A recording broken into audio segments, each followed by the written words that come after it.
Oke, Assalamualaikum warahmatullahi wabarakatuh.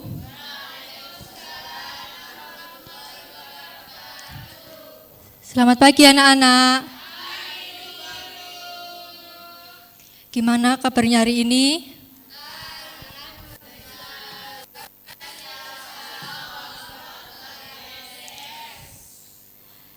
Sebelum belajar kita akan berdoa dipimpin oleh Mbak Naila.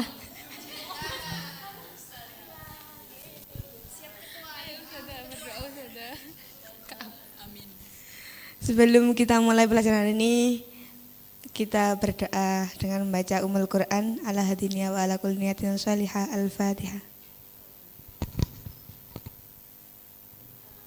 Amin. Oke, kita akan belajar tentang haji dan umroh.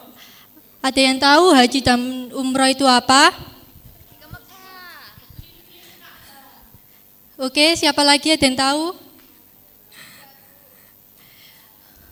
Oke, haji berasal secara bahasa, haji berarti menyengaja atau menuju yang mengacu pada niat untuk mendatangi tempat tertentu dengan tujuan tertentu. Secara istilah, haji adalah ibadah yang dilakukan dengan mengunjungi Baitullah di Makkah dengan melaksanakan serangkaian ritual yang ditentukan. Haji dilaksanakan sekali dalam setahun pada waktu yang spesifik, yaitu pada bulan Dzulhijjah, dan merupakan ibadah yang memiliki waktu pelaksanaan yang terikat pada tanggal tertentu. Jadi haji ini wajib bagi orang yang mampu dan dilaksanakan dalam setahun satu kali yang dilakukan pada bulan Dzulhijjah. Oke, hukum mengerjakan ibadah haji itu adalah wajib dalam sekali seumur hidup. Bagi setiap muslim yang telah mukallaf dan mampu melaksanakannya. Firman Allah Subhanahu wa taala yang artinya mengerjakan haji adalah kewajiban manusia terhadap Allah, yaitu bagi orang yang sanggup mengadakan perjalanan ke Baitullah. Barang siapa mengingkari kewajiban haji, maka sesungguhnya Allah Maha Kaya atau tidak memerlukan sesuatu dari semesta alam. Oke, selanjutnya syarat-syarat wajib haji yang dibacakan oleh Mbak Amanda. Syarat-syarat wajib haji yang pertama yaitu beragama Islam. Tidak wajib dan tidak sah bagi orang yang kafir. B. Berakal. Tidak wajib haji bagi orang gila dan orang yang bodoh. C. Balik. Tidak wajib haji bagi anak-anak kalau anak-anak mengerjakannya hajinya sah sebagai amal sunnah. Kalau sudah cukup umur atau dewasa wajib melaksanakannya kembali. D. Yaitu merdeka. Tidak wajib haji bagi budak atau hamba sahaya. Yang E. Kuasa atau mampu. Oke, selanjutnya rukun haji akan dibacakan oleh Mbak Aim. Rukun haji A. Ihram, yaitu berniat memulai mengerjakan ibadah haji ataupun umrah merupakan pekerjaan pertama sebagai takbiratul ihram dalam sholat. Ihram wajib dimulai sesuai mikotnya, baik mikot zamani maupun makani, dengan syarat-syarat tertentu yang akan dijelaskan kemudian. B. Wukuf di Padang Arafah, yaitu hadir mulai tergelincirnya matahari atau waktu zuhur, tanggal 9 Dzulhijjah sampai terbit fajar tanggal 10 Dzulhijjah. C. Tawaf, rukun ini disebut tawaf ifadah, yaitu mengelilingi Ka'bah 7 kali putaran, dimulai dan diakhiri di Hajar Aswad, dilakukan pada hari raya Nahar sampai berakhir sampai tasyrik. D. Sa'i yaitu berlari-lari kecil antara Bukit Safa dan Marwah. E. Tahallul yaitu mencukur atau menggunting rambut sekurang-kurangnya menggunting 3 helai rambut. F. Terbit yaitu mendahulukan yang semestinya dahulu dari rukun-rukun di atas. Oke, jadi jika salah satu rukun haji ditinggalkan, maka hajinya tidak sah. Selanjutnya, wajib haji. Wajib haji adalah amalan ibadah haji yang wajib dikerjakan, tetapi sahnya haji tidak tergantung kepadanya. Jika ditinggalkan hajinya tetap sah dengan cara menggantinya dengan membayar dam atau bayar denda. Wajib haji ada 7, yaitu berihram sesuai muhrimnya, bermalam di Musdalifah, bermalam atau mabit di Mina, melontar jumrah Aqobah, melontar jumrah ular wusta dan Aqobah, menjauhkan diri dari muharramat ihram dan tawaf wada. Oke, selanjutnya mikot haji yang akan dibacakan oleh Mbak Novi.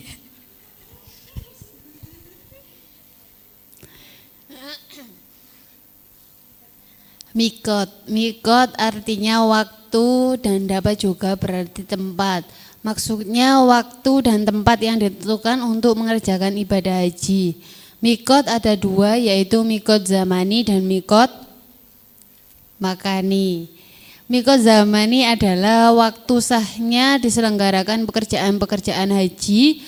Orang yang melaksanakan ibadah haji, ia harus melaksanakan pada waktu-waktu yang telah ditentukan. Tidak dapat dikerjakan pada sembarang waktu. Mikot makani, Bu, gak kelihatan, Bu.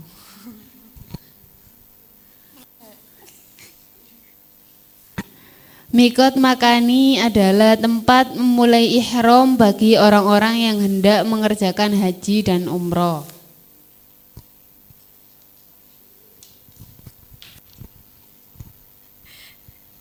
Oke, selanjutnya muharramat haji dan dam atau denda.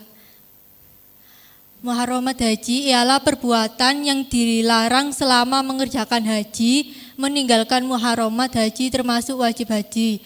Jadi apabila salah satu muharramat itu dilanggar, wajib atas orang yang melanggar dan membayar dam.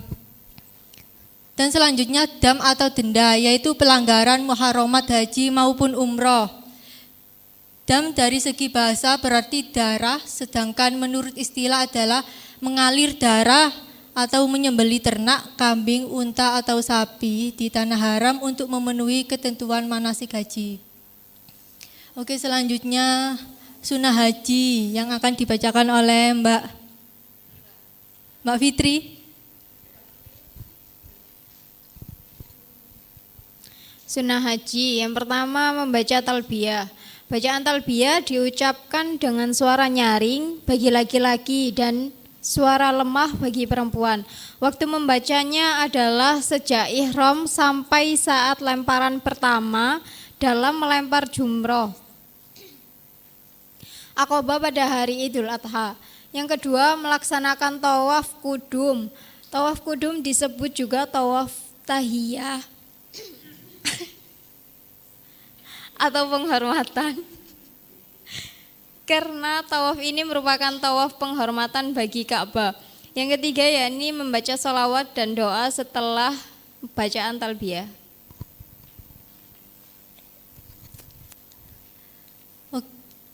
Oke, selanjutnya macam-macam haji.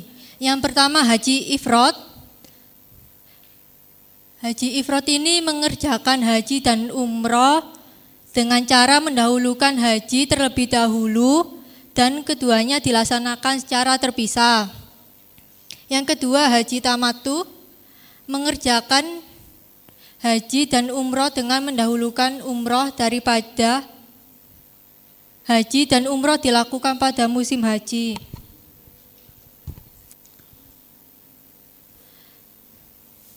Terus selanjutnya pengertian umroh, hukum dan waktu umroh. Menurut pengertian bahasa, umroh berarti ziarah. Dalam pengertian syar'i, umroh adalah ziarah ke Ka'bah, tawaf, sa'i, dan tahallul. Umroh ini hukumnya wajib sebagaimana haji. Umroh wajib dilaksanakan 1 kali seumur hidup sebagaimana haji. Umroh ini boleh dikerjakan kapan saja. Tidak ada waktu tertentu sebagaimana haji, tetapi yang paling utama adalah pada bulan Ramadan. Oke, selanjutnya syarat, rukun, dan wajib umroh. Syarat umroh sama dengan syarat dalam ibadah haji. Dan ini rukun umroh meliputi ihram, niat, tawaf, sa'i, tahallul, tertib antara keempat rukun di atas. Selanjutnya wajib umroh ada 2, yaitu berihram dari mikot, menjauhkan diri dari muharramat umroh.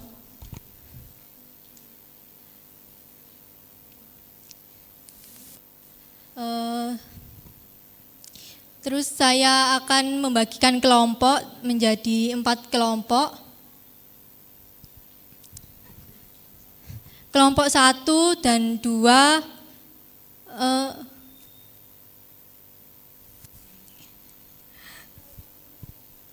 mencari tentang dalil haji, dan kelompok 3 dan 4 mencari tentang umroh.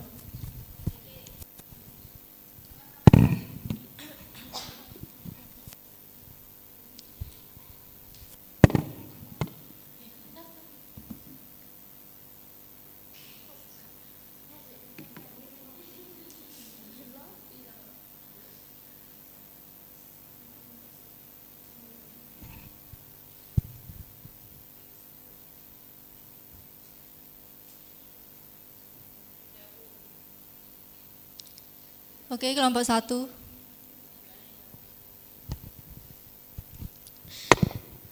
Dalil haji di dalam Al-Quran, Quran Surat Ali Imran ayat 97 yang artinya mengerjakan haji adalah kewajiban manusia terhadap Allah, yaitu bagi orang yang sanggup mengadakan perjalanan ke Baitullah.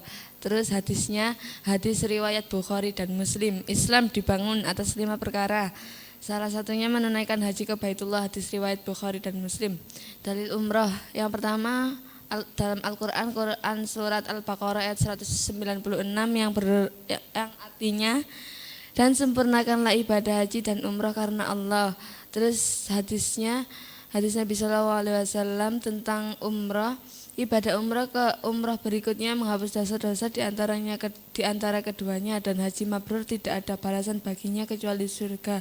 Hadis riwayat Bukhari dan Muslim. Selanjutnya kelompok 2.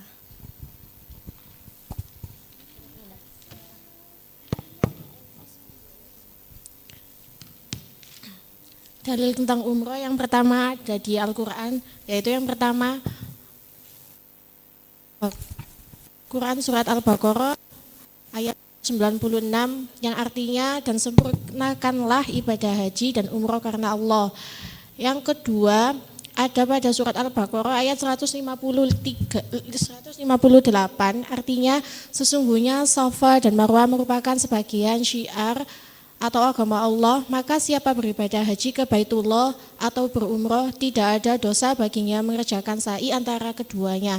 Siapa yang dengan kerelaan hati mengerjakan kebajikan, maka sesungguhnya Allah maha mensyukuri lagi maha mengetahui. Yang kedua juga terdapat hadis, yaitu yang artinya umroh hukumnya wajib seperti wajibnya haji, yaitu bagi orang-orang yang mampu mengadakan perjalanan ke sana. Hadis riwayat Anas bin Malik. Yang kedua ada hadis riwayat Muslim yang artinya dari satu umroh ke umroh yang lainnya, yaitu berikutnya menjadi penghapus dosa di antara keduanya, dan haji mabrur tidak ada balasan baginya kecuali surga.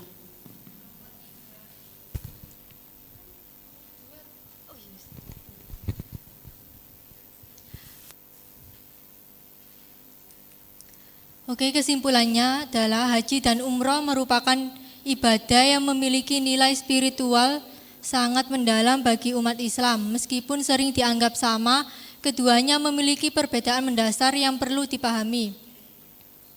Haji adalah kewajiban utama sebagai rukun Islam kelima yang harus dilaksanakan setidaknya sekali seumur hidup oleh umat Islam yang mampu. Sementara umroh dapat dilakukan kapan saja sebagai bentuk ibadah sunnah. Memahami perbedaan ini sangat penting untuk mempersiapkan diri dan menjalankan ibadah dengan lebih khusyuk, serta memastikan ibadah yang dijalankan sesuai dengan tuntutan syariat Islam. Oke, sekian dari saya. Semoga apa yang kita pelajari bermanfaat bagi kita semua. Sekian dari saya. Assalamualaikum warahmatullahi wabarakatuh.